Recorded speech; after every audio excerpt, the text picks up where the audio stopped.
মাননীয় স্পিকার, আমি একটা গল্পে আসি। একজন সংসদ সদস্য, ওনার নাম ধরে নিলাম মফিজ, সেই বেচারার মাসে বেতন 1,76,000 টাকা। এর বাইরে তার কোনো গার্মেন্ট ব্যবসা নাই, তার কোনো ইয়াবা ব্যবসা নাই, তার কোনো অস্ত্রের ব্যবসা নাই, তার কোনো অবৈধ ব্যবসা নাই। কিন্তু তার স্বপ্ন হলো ঢাকা শহরে 3 একর জায়গার উপরে প্রাসাদোপম বাড়ি তৈরি করে সামনে একখানা সুইমিং পুল নিয়ে সেখানে হরিণ এবং ম্যাকাও পাখি পুষবার।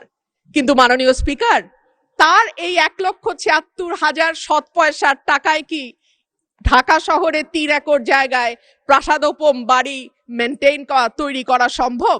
সম্ভব নয়। ঠিক একইভাবে মাননীয় স্পিকার, যখন 9,38,000 কোটি টাকার বাজেট আসে, তখন আমরা বুঝতে পারি এই বাজেটটি কিভাবে বাস্তবায়িত হবে। এর মধ্যে মোট আয়ের লক্ষ্যমাত্রা ধরা হয়েছে 6,95,000 কোটি টাকা, ঘাটতি 2,43,000 কোটি টাকা। এনবিআর এর ঘাড়ে দেয়া হয়েছে 6,04,000 কোটি টাকা উত্তোলনের দায়, যেটা মোট আয়ের 86.9%।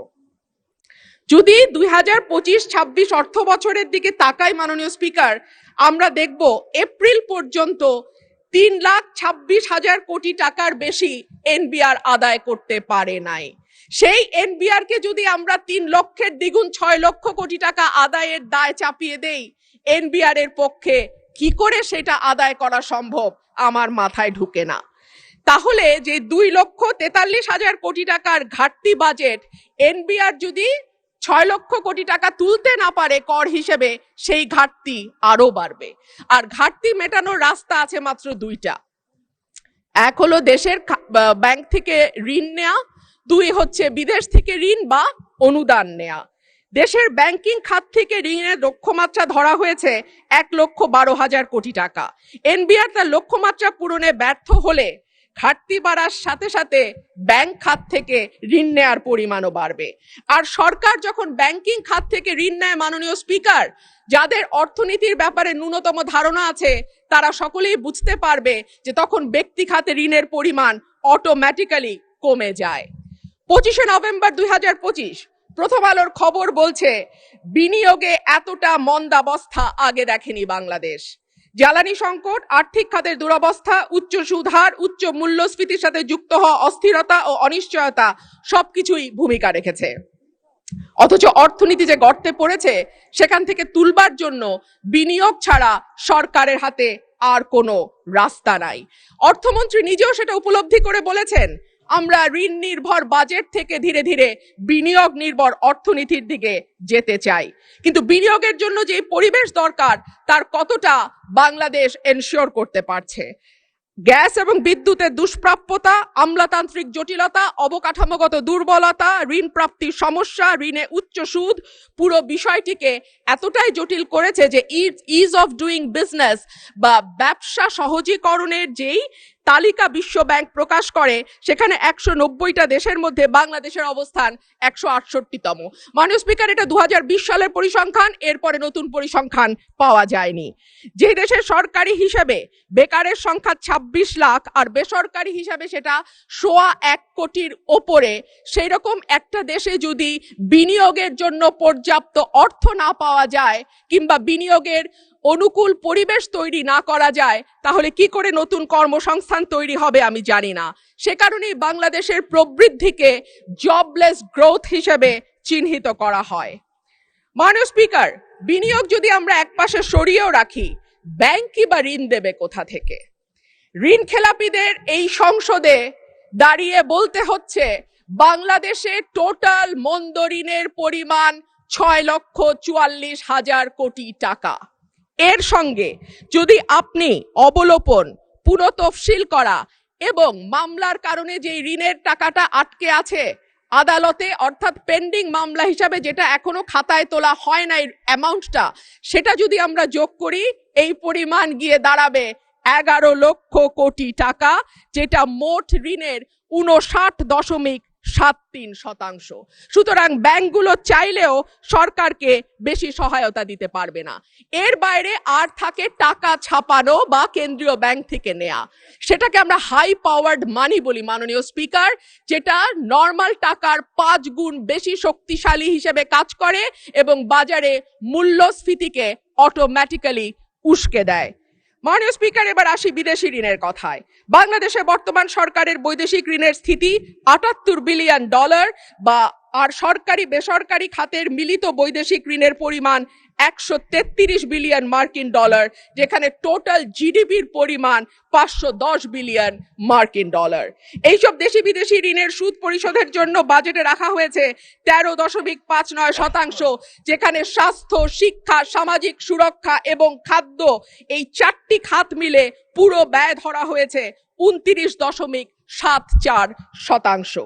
বিশ্বব্যাংক বা IMF যদি ঋণ দেয় তবে নিশ্চিতভাবেই শর্ত হবে কঠিন, তবে ঋণের সুদ হার হবে কম এবং লম্বা সময় ধরে পরিশোধের সুযোগ থাকবে। কিন্তু IMF বা বিশ্বব্যাংক যদি লোন না দেয় তাহলে মাননীয় স্পিকার, অন্য দেশ থেকে যেমন চীন থেকে যদি আমরা ঋণ নেই, আমাদের সুদের হার হবে উচ্চ এবং দ্রুত সময়ে পরিশোধের চাপ থাকবে। সুতরাং বাজেট ঘাটতি মেটাতে 1,09,000 কোটি টাকার ওপরে যে বৈদেশিক ঋণ আর 1,12,000 কোটি টাকার দেশীয় ব্যাংক খাত থেকে ঋণের যে লক্ষ্যমাত্রা ধরা হয়েছে সেটা কতটুকু উপযোগী অর্থমন্ত্রী নিশ্চয়ই ভেবে দেখবেন। মাননীয় স্পিকার, উচ্চ মূল্যস্ফীতি, বিনিয়োগের স্থবিরতা, ব্যাংকের তারল্য সংকট, নতুন কর্মসংস্থান তৈরি না হওয়া, জিডিপির প্রবৃদ্ধি 6% থেকে কমতে কমতে 3.49% নেমে আসা কোনোটাই অর্থনীতিতে ভালো বার্তা দেয় না। আমদানি রপ্তানির হিসাব বলে 2025-26 অর্থ বছরের প্রথম 10 মাসে বাণিজ্য ঘাটতি $22.21 বিলিয়ন, অর্থাৎ আমদানি অনেক বেশি কিন্তু রপ্তানি কম। মাননীয় স্পিকার, এখানে আরেকটা সুখবর অবশ্য আছে সরকারের জন্য। কেন্দ্রীয় ব্যাংকের তথ্য দেখা যায় জুলাই থেকে এপ্রিল সময়ে বিনিয়োগ বৃদ্ধির অন্যতম প্রধান নিয়ামক মূলধনী যন্ত্রপাতি বা ক্যাপিটাল মেশিনারিজ এর আমদানি বেড়েছে 12.50%। এটি নিঃসন্দেহে বিনিয়োগ বাড়ানোর একটা ভালো ইঙ্গিত। মাননীয় স্পিকার, সরকারি হিসেবে দেশের সার্বিক মূল্যস্ফীতি এখন 10%-এর মতো। করমুক্ত আয় সীমা কিছুটা বাড়িয়ে 3,75,000 টাকা করা হয়েছে। কিন্তু মাননীয় স্পিকার, যেই ব্যক্তির মাসে ইনকাম 32,000 টাকা, তার বৎসরে গিয়ে ইনকাম দাঁড়ায় 3,84,000 টাকা, অর্থাৎ তিনি আয়করের সীমার মধ্যে চলে আসেন। কিন্তু যেই ব্যক্তি 32,000 টাকা মাসে ইনকাম করেন, তাকে কি বাংলাদেশের এই 10% মূল্যস্ফীতির সময় কোনোভাবেই এমনকি মধ্যবিত্তের কাতারেও ফেলা যায়? বর্তমানে গিনি সহগ 4.499, যেটা উচ্চ আয় বৈষম্যকে ইন্ডিকেট করে। মোট সম্পদের 58% মালিকানা 10% মানুষের হাতে এবং শীর্ষ 1% ধনীর হাতে যাচ্ছে 1/4 টোটাল সম্পদ।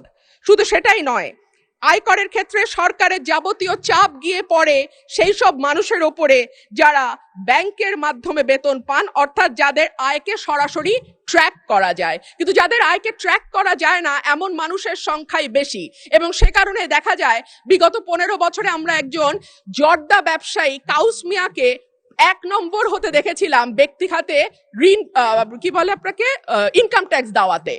কিন্তু আমরা তো জানি যে বাংলাদেশে ওনার চেয়েও আরো অনেক অনেক অনেক বেশি ধনী ব্যক্তি আছেন, কিন্তু তাদের কাউকে কিন্তু 1 নম্বর করদাতা হিসাবে পাওয়া যায় নাই। অন্যান্য বারের মতো এবারও বাজেটে আয়কর সহ প্রত্যক্ষ করের হিস্সা 1/3 রাখা হয়েছে, অর্থাৎ বাকি 2/3 পরোক্ষ কর। ধনী গরিব সব মানুষের উপর সমানভাবে প্রযুক্ত হওয়া পরোক্ষ কর অবশ্যই ন্যায্যতার পরিপন্থী। আর সে কারণেই আমাদের মতো অর্থনীতির দেশগুলোকে সাধারণত প্রত্যক্ষ এবং পরোক্ষ করের অনুপাত 50-50 রাখা হয়। একটা সরকার কল্যাণমূলক রাষ্ট্র গঠনের জন্য কতটুকু আন্তরিক সেটা বোঝা যায় তার শিক্ষা, স্বাস্থ্য, সামাজিক সুরক্ষায় বরাদ্দের পরিমাণ দেখলে। এই বাজেটে শিক্ষা খাতে বরাদ্দ জিডিপির 1.8 আর স্বাস্থ্য খাতে 0.9%। বিশ্ব স্বাস্থ্য সংস্থার মতে বাংলাদেশের মতো দেশে জিডিপির অন্তত 5% স্বাস্থ্য খাতে ব্যয় হওয়া উচিত, আর ইউনেস্কোর মতে সেটা 6%। এর মধ্যেই আমরা জানি শিক্ষা এবং স্বাস্থ্য খাতে জিডিপির অনুপাতের ব্যয়ে বাংলাদেশ দক্ষিণ এশিয়ার সর্বনিম্ন অবস্থানে অবস্থান অবস্থান করছে। স্বাস্থ্য খাতে বরাদ্দের চরম অপ্রতুলতার কারণে বাংলাদেশে স্বাস্থ্য খাতে ব্যয়ের ক্ষেত্রে ব্যক্তির খরচ 73%, আর সরকার দেয় বাকি 63%। সে কারণে প্রতি বছর স্বাস্থ্য ব্যয় মেটাতে গিয়ে অন্তত 65 লক্ষ মানুষ দারিদ্র সীমার নিচে চলে যায়। মাননীয় স্পিকার, শিক্ষায় আমরা শুনতে পাচ্ছি তৃতীয় আরেকটি ভাষা বাধ্যতামূলক করা হয়েছে। আমি বিনীতভাবে বলবো, তৃতীয় ভাষা বাধ্যতামূলক করবার আগে আমাদের নজর দেওয়া উচিত কেন প্রাথমিক পাশ করা একজন স্টুডেন্ট সঠিকভাবে রিডিং পড়তে পারে না, কেন জিপিএ 5 পাওয়া একজন স্টুডেন্ট শুদ্ধভাবে ইংরেজিতে একটা বাক্য গঠন করতে পারে না। আমি মনে করি ম্যান্ডারিন বা জার্মান শেখার আগে অন্তত ইংরেজি ভাষায় বেসিক পড়তে পারা, লিখতে পারা, বলতে পারার শিক্ষাটা আমাদের ছেলে মেয়েদেরকে দিলে তারা বিদেশের বাজারে যথেষ্ট ভালো দক্ষতার সঙ্গে কাজ করতে পারবে। মাননীয় স্পিকার, আমি এবার আমার এলাকার কথায় একটু আসি। আমাকে 2 মিনিট বাড়িয়ে দেবেন স্পিকার, কারণ আমি সরকারি দলেরও না, বিরোধী দলেরও না, কোন দলের হুইপ, চিফ হুইপই আমার দায়িত্ব নিতে চান না। মাননীয় স্পিকার, আমি আপনার স্পেশাল ডিসক্রিশনের দিকে তাকিয়ে আছি। মাননীয় স্পিকার, 2 মিনিট আমাকে বাড়িয়ে দেবেন। মাননীয় সদস্য, indeed you are independent, nevertheless you are given the highest amount of time, 12 minutes, no one got it. So far মাননীয় স্পিকার 2 মিনিট বাড়িয়ে দেবেন। 1 মিনিট দেয়া হলো, যেহেতু আমি মাঝখানে ইন্টারভেনশন করেছি। 1 মিনিট। ধন্যবাদ মাননীয় স্পিকার। মাননীয় স্পিকার, আমার এলাকায় 19টি ইউনিয়ন এবং এই 19টি ইউনিয়নে যে কমিউনিটি ক্লিনিক গুলো আছে সেগুলোকে আবার ভালোভাবে সচল করা, CHCP নিশ্চিত করা এবং ওষুধ যাতে নিশ্চিত করা হয়। উপজেলা হাসপাতালগুলোতে মাননীয় স্পিকার, আমি এই সংসদে বলেছিলাম যে হাসপাতাল নিজেই রোগীর আর চিকিৎসা কি করবে। সেই হাসপাতালগুলোর উন্নয়নের জন্য আমি স্বাস্থ্যমন্ত্রীকে অনুরোধ জানাবো তিনি যেন আমার 3টা উপজেলার যে স্বাস্থ্য কেন্দ্রগুলো আছে সেটাতে কিছুটা নজর দেন। রাস্তাঘাটের দুরবস্থার কথা আর কি বলবো মাননীয় স্পিকার, শীতকালে ধুলা আর বর্ষাকালে কাদার চোটে আমার ওরাইল এবং পাকশিমুলের যে ইউনিয়নগুলো আছে সেই ইউনিয়নগুলো রাজাপুর, রানীদিয়া, কাকুরিয়া, ধোবাজাইল, ধামাউড়া কিংবা তেলিকান্দি, জয়দরকান্দি, ফতেপুর, পরমান্দপুর, বড়িছড়া, হরিপুর, সাইটবাড়িয়া অবস্থা নিতান্তই খারাপ। আমাদের মাননীয় মন্ত্রী এখানে উপস্থিত আছেন, আশা করি তিনি এ বিষয়ে সদয় দৃষ্টি দেবেন। ধন্যবাদ।